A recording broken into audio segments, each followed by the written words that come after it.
How's it going, everybody? So in this video, I'm going to go over social awareness and emotional intelligence. This builds directly off of the first two videos, self-awareness and self-management. So you're going to need those before you get to that. So if you haven't already checked those out, you can get to it by clicking this link up here or in the description box. So this is part 3 of the series of emotional intelligence. I hope you're liking it because it's still going and got about 3 episodes left. So anyways, we're going to get right into this right now. So we all know what social awareness is, but this is the part of emotional intelligence that everybody struggles with the most. And because they struggle with this one the most, that's why most people's relationships are so jacked up today, because they cannot get social awareness right. So once you can get social awareness correct, your relationships will take off. I promise you. And here's how.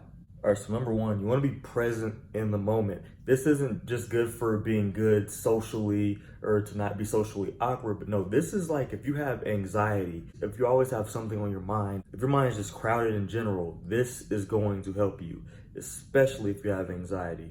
So in order to be present in the moment, you just implement the skills that I taught in self-awareness in the self-management videos, which are again linked in the description. But when you implement these, they have to be implemented outside of you. So the other two are for like you internally, this is externally. So you have to take the same exact ideologies basically and just put them outward. So what I mean by that is when you're out at a gathering, if you're out anywhere in public, you need to be present in the moment. And this skill right here is going to build on the rest of the tips that come with social awareness. So you're going to want to pay very close attention. Being present in the moment is giving the attention to people who need your attention. If someone is talking to you, you need to be able to give them your undivided attention. If you're doing something like, say, driving, you need to put your undivided attention towards driving.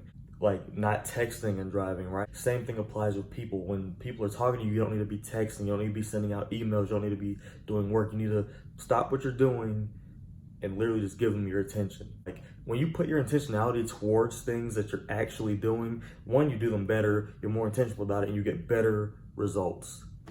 That is why being present in the moment is so helpful, but it's gonna, again, build on every single thing that I talk about after this, so stay tuned. So number 2 would be timing. You have to time things right, and you have to really put a certain amount of common sense in with this, because when you go up to a person, if they're clearly not in a good mood, you don't need to ask them for something. Like obviously if you're at work and everything's going bad and your boss is upset, you're not going to come up to him or her and ask them, hey, how am I doing right now? Yeah, you're probably not going to get a good answer, are you? If a friend is in a financial struggle, you're probably not going to go up to them and ask them for money. If somebody's going through heartbreak, you're not probably going to go up to them and ask them for a favor. These are all examples of timing, and as common sense and as simple as it might seem, people rarely get this right. Why? I'll tell you why.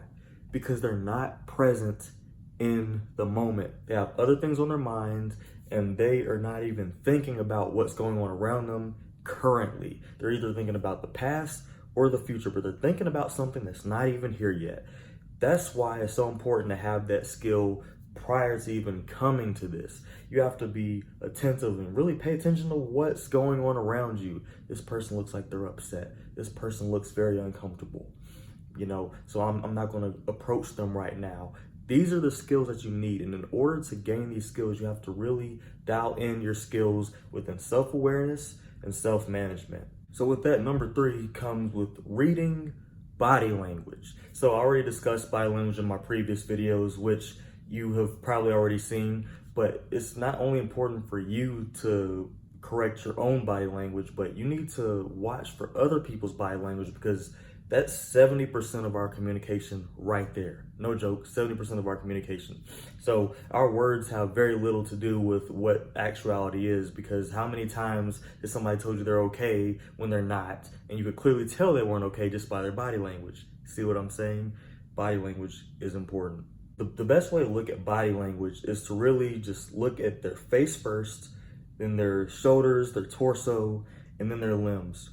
Those are the giveaway signs. So I'm going to start with the face. You want to start with the eyes, because the eyes are very fidgety if people are uncomfortable or upset or dishonest.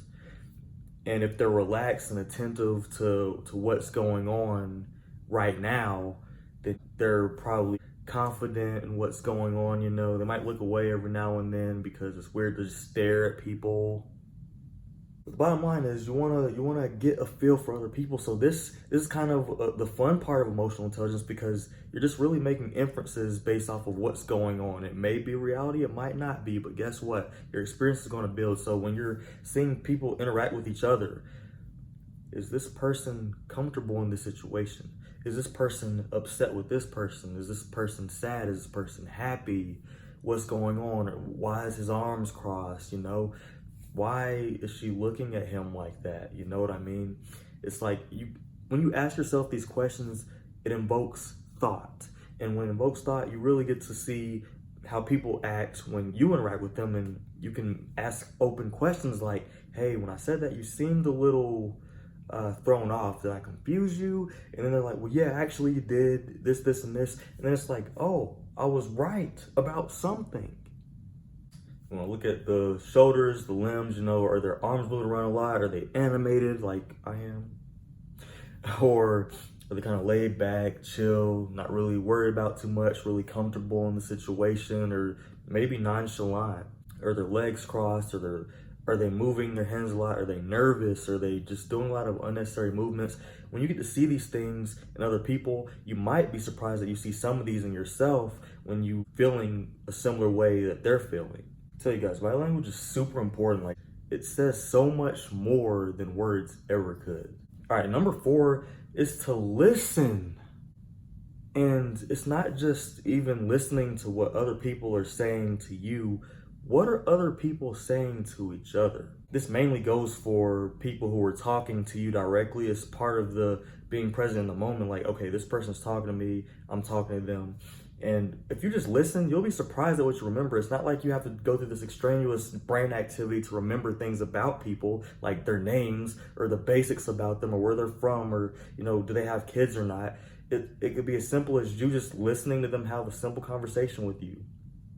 And people will be very surprised and intrigued and impressed with the amount of recall that you have about them. And what does that do? That builds respect. You know, you learn that in How to Win Friends and Influence People by Dale Carnegie. You learn that stuff because it's really, really important.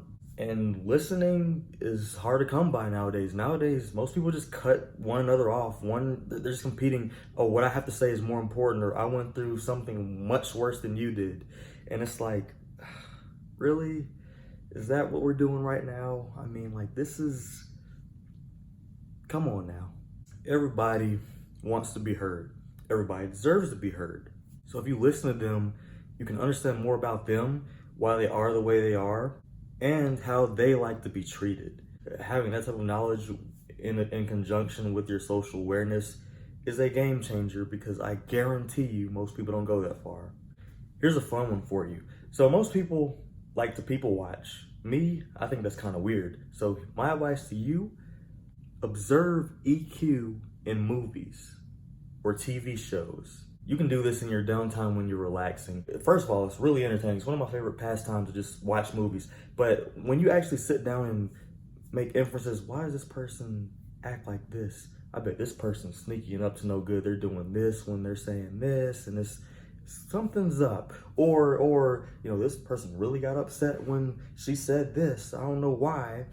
And then you think about, you look at their body language, you look at how they talk to one another, you look at how they interact in general, and you can see if they have EQ or if they don't, if they have a low EQ or not, if they're short fused or not. And that stuff is a game changer. You have this very weird ability to be able to empathize with people, but also you'll just have like a very intuitive way of thinking about people, and then you're like, hey, I could tell that bothered you, and they're like, what? How did you know? It's crazy, but it works. You know, I've been doing this for years. I'm telling you, it's amazing.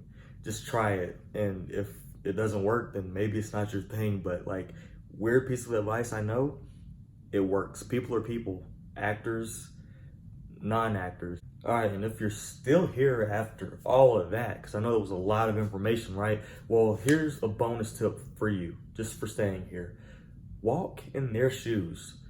it's easy to get mad at somebody because of something that you perceive, but it's a whole nother thing to just look at it from their perspective, look at it from what they're going through, plus other things that you don't even know that they're going through on top of that, and being like, because I mean, there's been a lot of times where I was initially mad at a person, and then, but me being a bigger person, I just want to sit down and talk to them, see what's going on, and then they tell me more stuff, and I'm like, man, well, if I was in their shoes, I would probably do the same thing, if not worse. And it really paints a clear picture to me. We're all just doing the best that we can do as human beings, as much as far as, you know, the best that we know to do at the time. And some people don't always have the same information you have, the same mindset you have, or even not everybody has the same heart that you have. So understanding what it's like to walk in their shoes, stripped away of certain credentials that you have, that right there is a game changer. I mean, you're changing your whole way of thinking about people, about everything else. But guys, this is social awareness and emotional intelligence. And I cannot tell you how important this is. Most people drop the ball on this one. So this one, you might want to watch this 3, 4, 5, 10 times, because it's easy to kind of work on yourself internally, but externally is way more vast than just you. So it's something you got to be really careful about. It's something that you have to be able to identify situations when it's okay to be assertive, when it's okay to, you know, ask for certain things, when it's time to get mad, when it's time to back off. You know, all of this revolves around social awareness. And if you can get this, your relationships will take off, and you will see that in the next video. I'm Reggie Bryant. I make videos every single week about personal growth, entrepreneurship, and success. Control you, control your finances, so you can control your life. Hit the subscribe button if you like this video. Thanks.